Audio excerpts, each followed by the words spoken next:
Someone asked about Jesus calling people dogs. You want me to address that one? That comes up all the time. So Jesus called the Gentile a dog. Do you want me to tackle that? Yeah, I mean, you can. Yeah, because it came up. And did Jesus... Wait, and this lady that he calls this offensive name, didn't he heal her daughter? Exactly, of the demon possession. You think she went away mad? She went away happy. But on top of that, it shows his omnipresence and omnipotence because he cast out the demon from her daughter without physically being there, even though she was a great distance away. So here's a passage that shows Christ's omnipresence, omnipotence, his power over creation. Real quickly, let me just read the passage that the person was alluding to. The objection is Jesus called Gentiles dogs, and that's derogatory. By the way, who was using it? Was this a Muslim or a Christian? Yeah, it was a Muslim. That's a Muslim? Wait. Your book calls Jews and Christians the worst of creatures? I'm really surprised. Worst of creatures, and you're complaining. Okay. Yeah, because they brought up, but I want to help the Christians here. Let me read it, Matthew 15, 26, 27. He replied, "It is not right to take the children's bread and toss it to the dogs." "Yes, it is, Lord," she said. "Even the dogs eat the crumbs that fall from their master's table." And I want you to catch where these dogs are. Let me repeat the response. "Yes, it is, Lord," she said. "Even the dogs eat the crumbs that fall from their master's table." Number one, this is not something I made up. This is something in Scripture. There are actually two different words for dogs. The word that he uses here is kunarion. Kunarion. Of course, I want to butcher the Greek. Kunarion, right?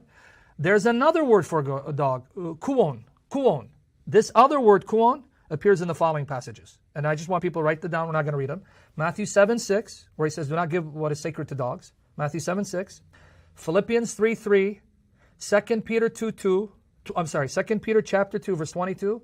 Revelation 22:15. In those places, the word kuon is used, and it always refers to a reprobate unbeliever who is worthy of judgment and destruction. That's not the word he uses for the woman. This other word refers to reprobate, unregenerate, sinners, hellbound, whom God will destroy. That's not the word he used for this one.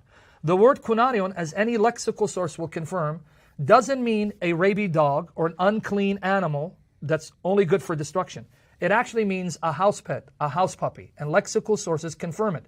So Jesus wasn't insulting her. He was actually reassuring her. He was telling her, I've come to the children of Israel first because the promises were given to them.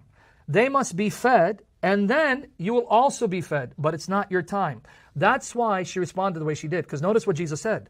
It is not fitting to take the bread of the children and give it to their dogs. And she goes, yeah, but Lord, even the dogs are able to snatch a breadcrumb from the master's table. So where are the dogs? They're in the house. Why? Because they are pets beloved by the owner.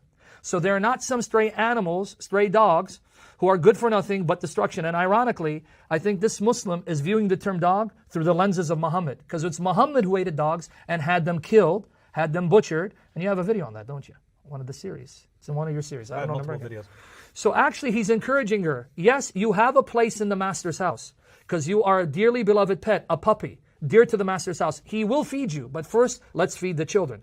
That's why she responded, okay then, but give me a breadcrumb until then. And he did, by healing her daughter. That term, house pet or puppy, is no more offensive than when Jesus, earlier in the chapter, in Matthew 15:24, said to the children of Israel, about the children of Israel, they're lost sheep. Notice the metaphor he uses for Israel is sheep. For her, it's a puppy. But notice the puppy is in the house. She's not lost. But the sheep of Israel, they are lost, and he has to find them. So if anything would have been offensive, is to call Israel lost sheep. A Jew would have been offended. Jesus is saying they're lost and they need him.